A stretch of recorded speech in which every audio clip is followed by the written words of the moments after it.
In this question, we're asked to solve this system of simultaneous equations. And in this video, we're going to use elimination. There's another video approaching this problem using matrix row reduction and another one using substitution. But here we're going to do elimination.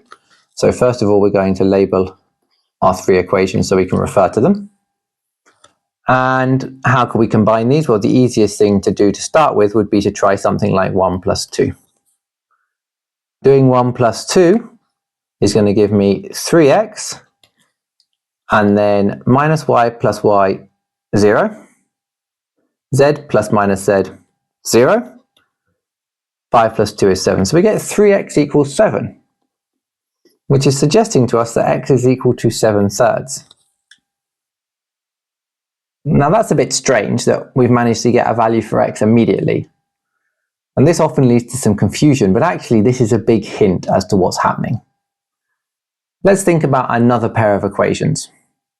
Or let's think about using this value. If we substitute this value into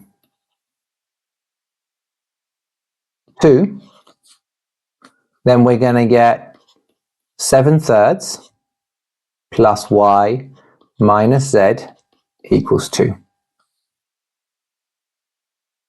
If we multiply everything by 3 to get rid of that 7/3, we get 7 plus 3y minus 3z equals 6.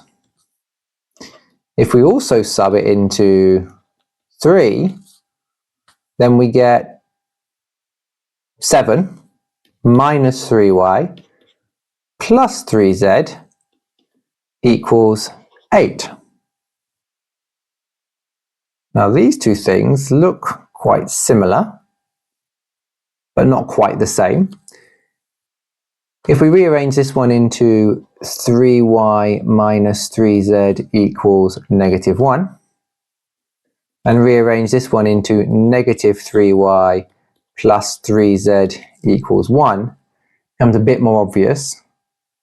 These two are actually negatives of each other. That is, they are the same equation.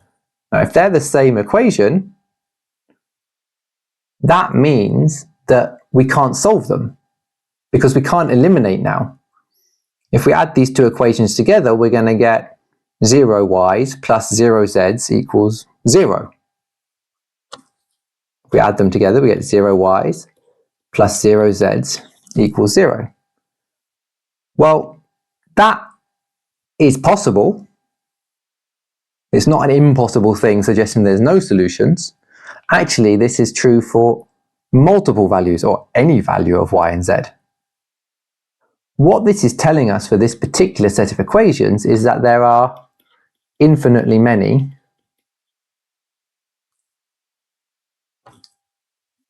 solutions. Now, whilst this has got to this point, I find most students who approach this method for these types of questions get really confused about what this means, particularly between this one and the one with no solutions, which is why I recommend matrix row reduction as a method, because it's a lot more clear-cut as to if you get this result, this is what it means.